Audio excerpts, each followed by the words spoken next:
Bonjour bien-aimés dans le Seigneur, je bénis Dieu parce qu'il nous a encore bénis ce matin avec le souffle de vie, la santé, la force de pouvoir commencer notre journée par la prière et par l'exhortation. Aujourd'hui, nous allons partager dans le livre de Romains, le chapitre 1, le verset 16 à 17 que je lis au nom de Jésus.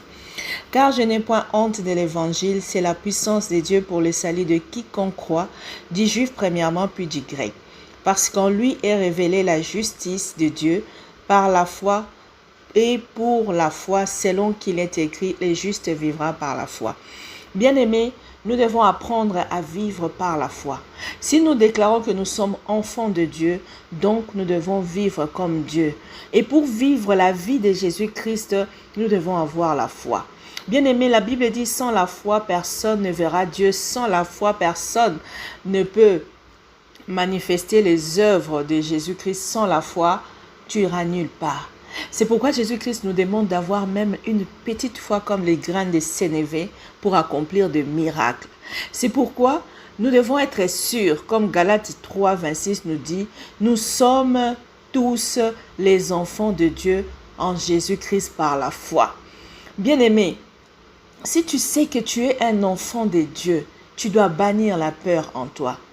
Parce que la bénédiction d'Abraham est descendue aussi pour nous tous qui avons reçu Jésus-Christ qu'il avait promis. Et nous sommes cette nation, cette multitude que la Bible disait à Abraham que tu auras des enfants comme les étoiles du ciel. Et donc nous sommes des descendants d'Abraham par la foi. Et par la foi, nous héritons aussi tout ce qui a été donné à Abraham. C'est pourquoi nous devons arrêter cette histoire de marcher par la vue. Un enfant de Dieu marche par la foi. C'est-à-dire, tu n'as encore rien vu, mais tu crois que par la foi en Jésus-Christ, j'aurai tout ce que je veux. Et même la Bible nous montre dans Galates 2, 16. Sachant ce n'est pas par les œuvres de la loi que l'homme est justifié, mais par la foi en Jésus-Christ. Nous aussi, nous avons cru en Jésus-Christ afin d'être justifiés par la foi en Jésus-Christ et non par les œuvres de la loi, parce que nulle chair ne sera justifiée par les œuvres de la loi. Bien-aimé, si même la loi n'a pas pu sauver un seul, si nous avons tout par la foi, donc tu as la vie éternelle par la foi, tu es enfant de Dieu par la foi, tu vis par la foi, et à chaque fois que Jésus-Christ guérissait ou donnait quelque chose à quelqu'un, il disait ta foi t'a guéri, ou ta foi t'a sauvé, ou tu es béni par ta foi. Tout est autour de la foi. Recherchons la foi. Recherchons la foi afin de vivre ce que Dieu veut que tu sois. Bien-aimé, c'est quoi la foi? La Bible dit la foi, c'est une ferme assurance de choses que tu n'as pas encore, de choses que tu n'as pas encore vues. C'est pourquoi nous avons dit dans 2 Corinthiens 5, 7, nous ne devons plus marcher selon la vue, mais par la foi. C'est-à-dire, avant même que tu aies quelque chose, tu crois que tu l'as. Parce que la Bible nous dit, si vous demeurez en moi et que mes paroles demeurent en vous, demandez tout ce que vous voulez et vous le verrez s'accomplir. Vous le verrez s'accomplir. Donc, tu dois d'abord avoir la foi et tu verras cela s'accomplir. C'est comme ça que si on regarde la vie de Moïse, dans Hébreux 11, 24, on nous dit, c'est par la foi que Moïse, devenu grand, refusa d'être appelé fils de la fille de Pharaon.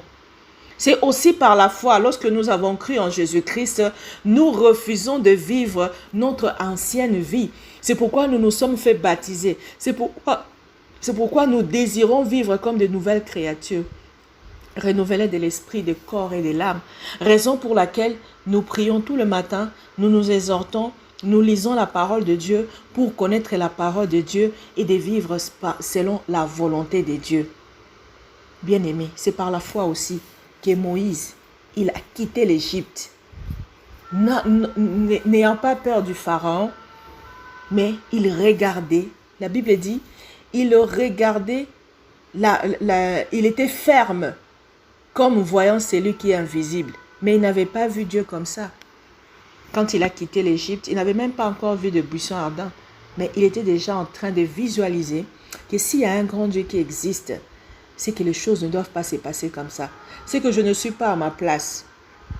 Il a refusé d'être appelé fils de la fille du Pharaon. Il a renoncé à la royauté. Qu'est-ce que toi tu as encore? et qui n'honore pas Dieu? Qu'est-ce que toi tu as encore et qui n'est pas pour la gloire de Dieu? Le lieu que tu te trouves, est-ce que c'est ces lieux-là, c'est en ces lieux-là que Dieu te voit?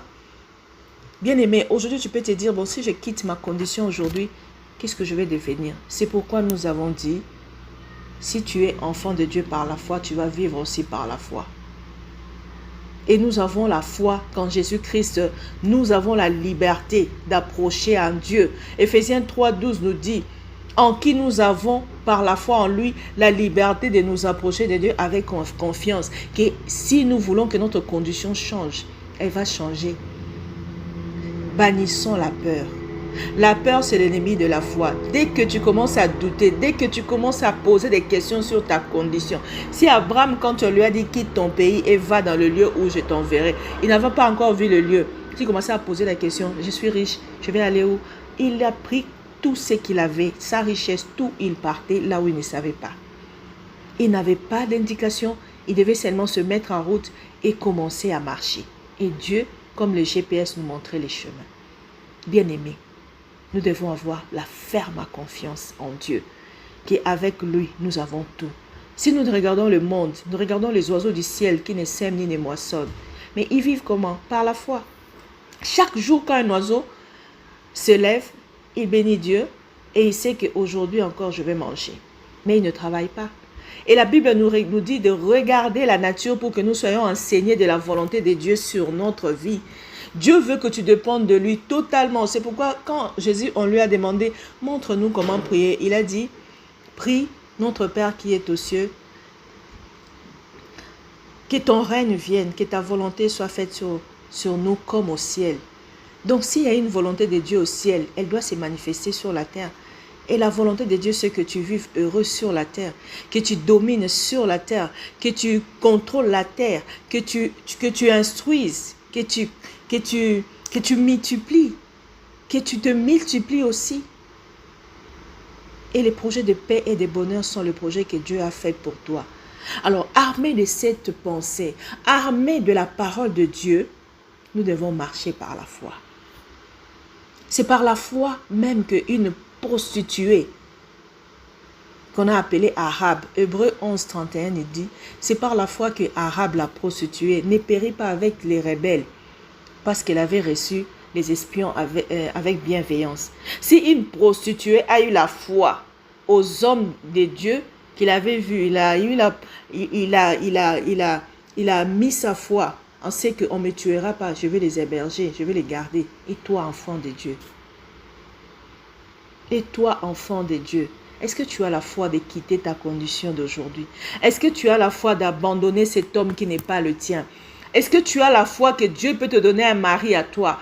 Est-ce que tu as la foi que Dieu peut te donner des enfants?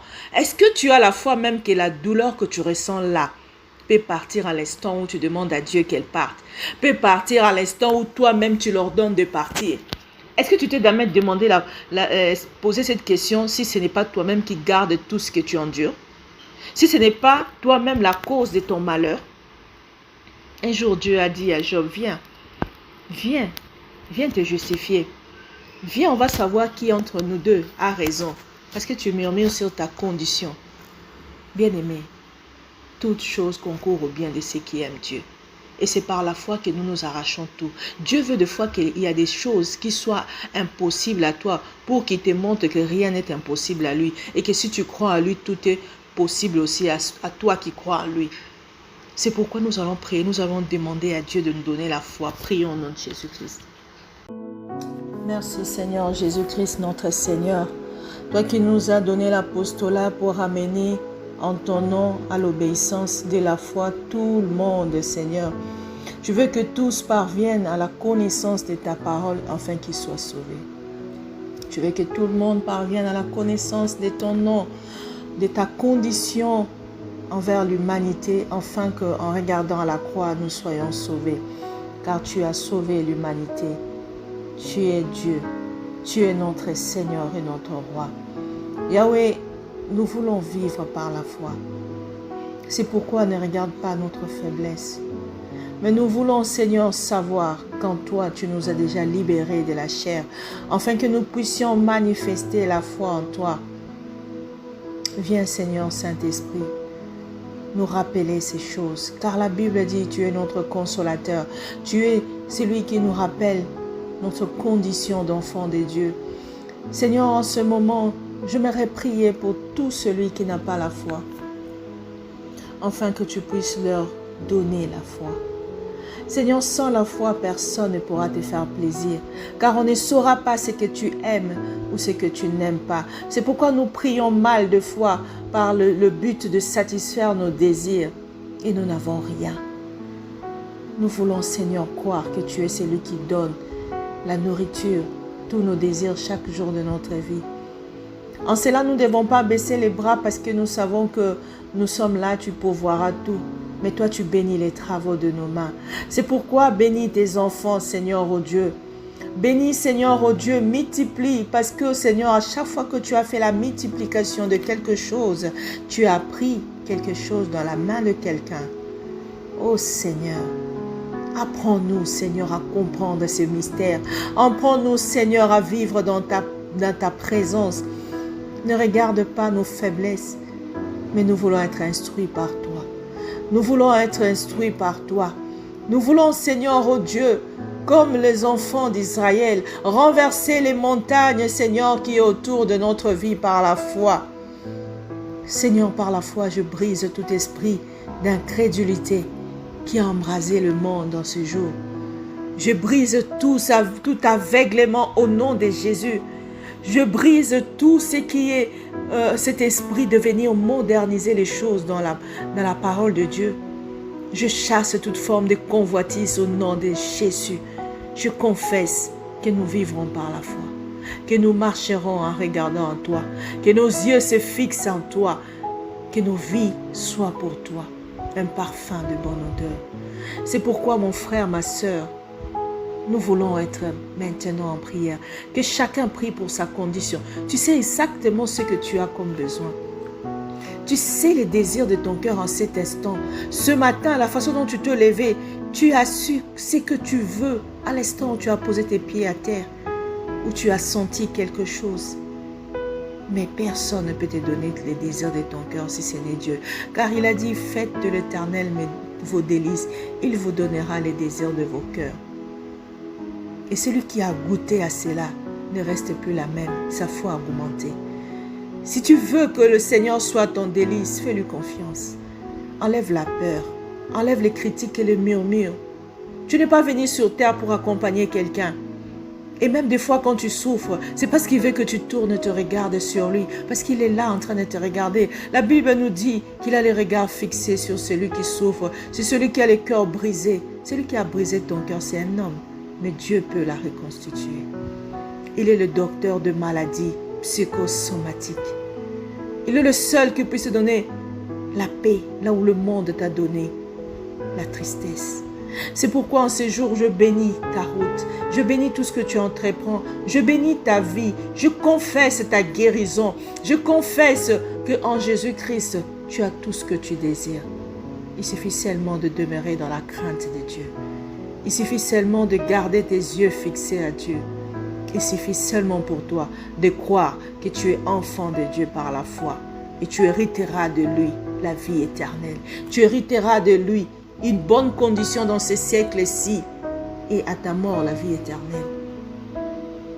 Oh, Ramarachin, Tamarasanta. Saint-Esprit, nous voulons que cette journée soit une journée remplie de foi. Une journée remplie de bonne volonté de marcher dans la crainte de Dieu. Une journée où nous gardons nos yeux fixés à toi, le rémunérateur de notre foi. Je bénis mon frère, je bénis ma sœur. Je bénis tous ceux qui a eu ce temps avec nous dans la prière. Merci Seigneur de nous perfectionner. Merci Seigneur d'être là avec chacun de nous. Merci Seigneur de pouvoir à notre sécurité que le roi même n'a pas. Et que cette journée soit bénie au nom de Jésus-Christ.